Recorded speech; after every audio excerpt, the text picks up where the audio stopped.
हिंदी वर्णमाला की 30 क्वेश्चंस आपकी परीक्षा में रामबाण साबित होने वाले हैं। चलिए क्लास को स्टार्ट करते हैं। मैं हूं दीपिका और डेली शाम के 8 बजे आपके लिए लेकर आते हैं हिंदी का महासंग्राम। कभी साहित्य, कभी वर्णमाला और कभी व्याकरण और साहित्य मिक्स आपके सामने हम डेली लेकर हाजिर हो जाते हैं। चलिए क्लास को स्टार्ट करते हैं। इसका पहला प्रश्न रहने वाला है, हिंदी वर्णमाला में अल्पप्राण व्यंजन कितने होते हैं? ये आपसे पूछा है। कौन कौन से होते हैं ये नहीं पूछा है। पहला, तीसरा, पांचवा आपका अल्पप्राण हो जाता है, लेकिन पूछा है कितने होते हैं, यानी कि टोटल कितने होते हैं। अब यहाँ पे आपको बताना है। आंसर जल्दी दीजिएगा। अगर आप क्लास को पूरी देखेंगे तो आपके लिए बहुत ही ये बेहतरीन और यूजफुल होने वाली है। देखिए, हिंदी वर्णमाला में जो अल्पप्राण होते हैं वो होते हैं 15। कितने होते हैं? 15 होते हैं, यानी कि वर्ग का पहला, तीसरा और पांचवा अल्पप्राण है। ठीक है, नेक्स्ट क्वेश्चन लेंगे। यहाँ पर राइट ऑप्शन आपका हो जाएगा ऑप्शन नंबर ए।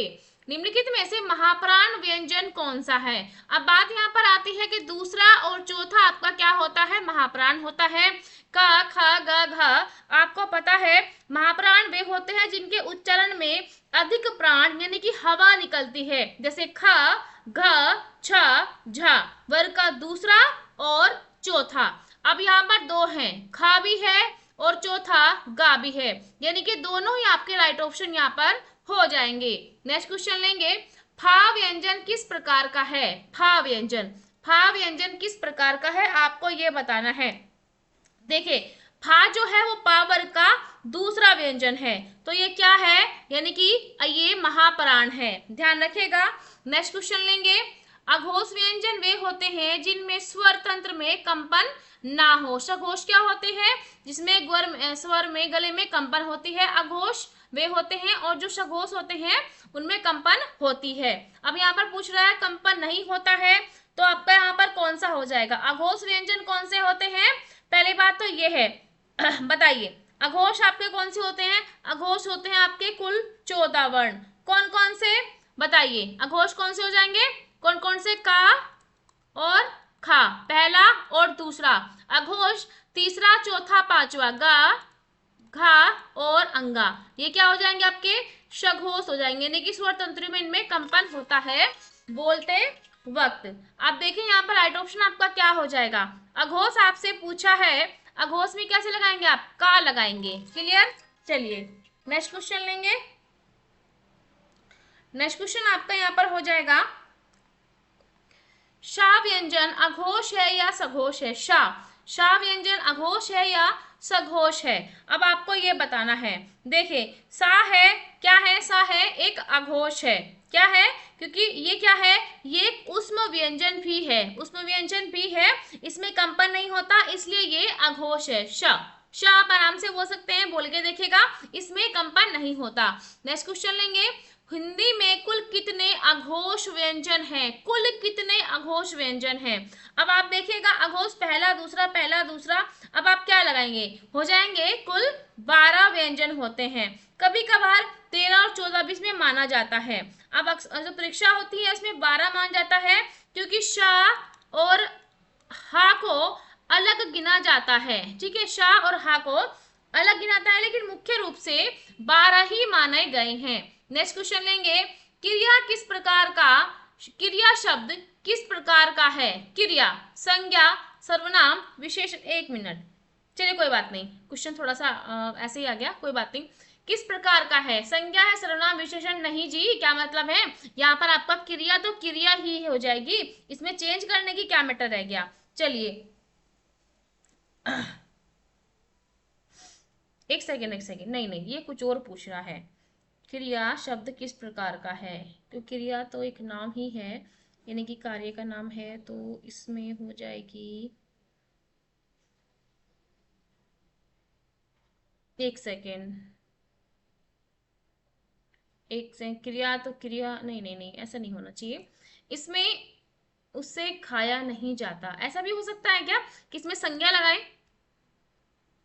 क्रिया शब्द किस प्रकार का है? क्रिया, क्रिया विशेषण, क्रिया सर्वनाम, क्रिया नहीं नहीं, थोड़ा सा ये डाउट है, चलिए इसको क्या करते हैं, इसको स्किप करते हैं। लेकिन जो आंसर है इसमें दो आएंगे, ये तो संज्ञा होगा या फिर क्रिया होगा, इन दोनों में से एक ही हो जाएगा। चलिए नेक्स्ट क्वेश्चन लेते हैं।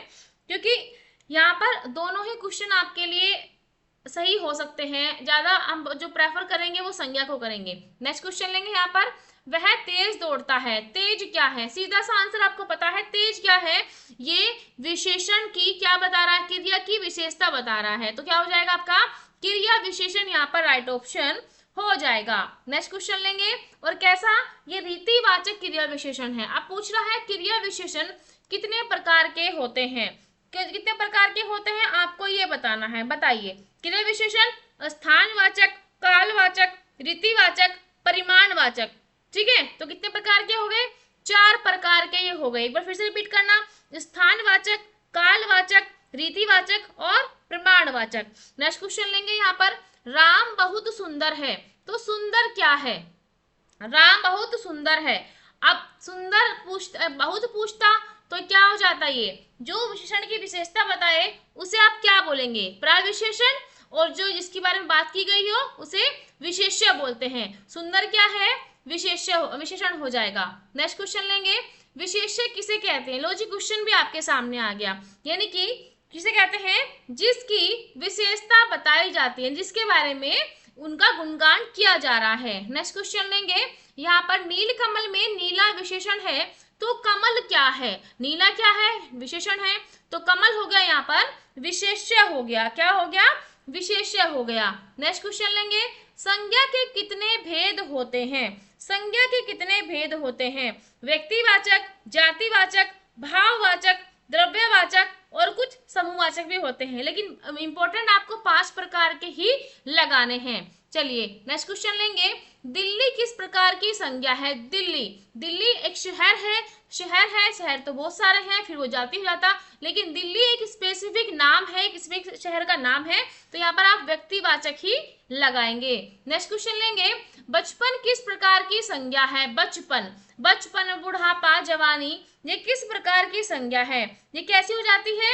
ये हो जाती है आपकी भाववाचक। ध्यान रखिएगा, बचपन, बुढ़ापा, जवानी यानी कि अवस्था या भाव जहां पर आता है वह आपकी भाववाचक संज्ञा हो जाती है। नेक्स्ट क्वेश्चन लेंगे, सर्वनाम के कोई कितने मुख्य भेद होते हैं? सर्वनाम के कितने मुख्य भेद होते हैं? तो आप क्या लगाएंगे? यहाँ पर 6 होते हैं। कौन कौन से होते हैं? पुरुषवाचक, निश्चयवाचक, अनिश्चयवाचक, संबंधवाचक, प्रश्नवाचक और निजवाचक। एक बार फिर से रिपीट करिएगा, पुरुषवाचक, निश्चयवाचक, अनिश्चयवाचक, संबंधवाचक, प्रश्नवाचक और निजवाचक।